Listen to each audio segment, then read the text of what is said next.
Diet trends come and go, but one trend that sticks so deeply is the high protein hype. And usually when you start eating more protein, your fat intake goes up as well. People are even eating sticks of butter these days. Every few years, a new social media trend comes along. But at the root, it's always kind of the same. It's usually something high in protein. People are obsessed with protein. But if you look at the healthiest people in the world, they eat a diet that's under 20% fat and under 20% protein, and even less than that.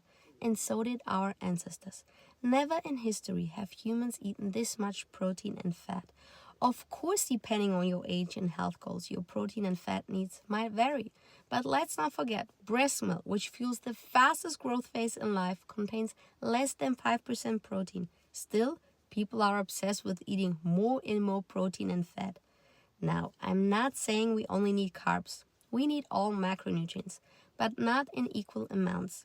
And honestly, my own health started to suffer after a few months on a high-fat, high-protein diet. I did blood work before and after the experiment, and the results were clear. Why did I do this experiment? I had many reasons. Would it help with cravings? What will it do to my skin and hair health? Some people in the whole food plant-based space complain about needing large portions. So I wanted to test if eating more calorie-dense foods would help me feel more satisfied with less food. I focused on what's considered healthy fats and proteins. In the beginning, it was fun. Higher calorie foods light up the pleasure centers in the brain. So of course I enjoyed it. But after the first 4 weeks, things started to shift. I started missing my fruits and starches. I missed the lightness of my usual way of eating. And something that really surprised me, even though I was eating less food volume, I wasn't less bloated. In fact, I felt more bloated and heavy. When I eat large portions of fruits and starches, I actually feel light because they digest so quickly. But after a high-fat meal, I felt like I had stones in my stomach. I didn't have that light, energetic feeling I normally get when I eat meals higher in volume but lower in fat. One advantage of high fat was that I had to do less grocery shopping. But honestly, that's a high price to pay for declining health. So what happened to my body? I didn't feel truly satisfied from nuts and seeds and all the protein-rich foods. A little bit more than usual, but overall the price was that my calorie intake went up. I was eating around 30 to 40% fat and 30% protein for a few months. The volume of my meals went down, but the calories per meal went up. I gained 3 pounds. I had more cravings, especially for concentrated carbs like bread and honey. I had blood in my stool a couple of times per week, even though I wasn't constipated and had regular bowel movements. My cholesterol went up. My TSH level, which have been stable for 7 years, was higher than ever. And too much fat is tough on the liver. It can increase inflammation. My CRP level, a marker for inflammation, went up. Not good. I developed more cellulite. I experienced one of the worst hair loss phases of my life. And 1 week into the high-fat, high-protein diet, massive shedding. 1 week back to my normal eating, and the hair loss was gone. 2 weeks off the high-fat, high-protein diet, and my hair loss stopped completely. Since I had to stick to my fat and protein ratios, I ended up overeating on nuts, something I had never done before. I don't even like nuts that much, but when your body isn't getting the carbs it craves, even healthy ones like sweet potatoes, it starts to look for anything. Our bodies run on glucose. That's why most of our calories should come from carbohydrates. That's just one reason. There are more, but this video would get too long. So what I learned. Sure, for some people adding a bit more fat and protein can help them feel more satisfied. Actually, something I do recommend regularly to my clients. I made another video about that. I link in the show notes. But evolutionary speaking, complex carbohydrates should dominate your diet, especially if you struggle with binge eating. Fats and proteins are essential, but we don't need them in the amounts most diet trends are pushing right now. I experienced less glow in my skin. I had actually expected the opposite from eating more fat. But too much fat slows down liver detoxification, which affects your skin and hair health, and your nails as well. At some point, I had to stop the experiment to quite literally save my butt. And binging episodes. I even went to a proctologist because I thought I had hemorrhoids. At first, I avoided it because, I didn't want anyone except my husband to touch my butt. But in the end, I was glad I went. Turns out I had not hemorrhoids, but it was a small tear caused by my high-fat, high-protein diet.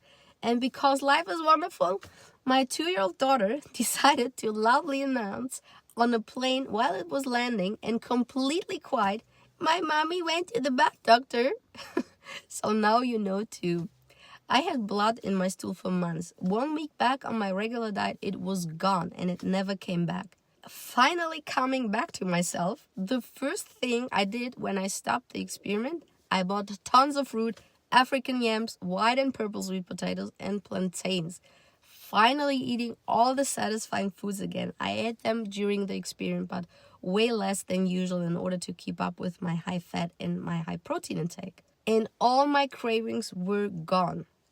For me personally, nothing beats the natural sweetness of fruits and starches. There's a reason for that. We have taste buds for sweetness, but not for protein or fat. That's why humans naturally prefer carbohydrates, and that's also why protein powders are filled with sweetness. Otherwise, they wouldn't taste like anything. We humans evolved in times of food scarcity. We're incredibly adaptable. We can survive on a lot of different things.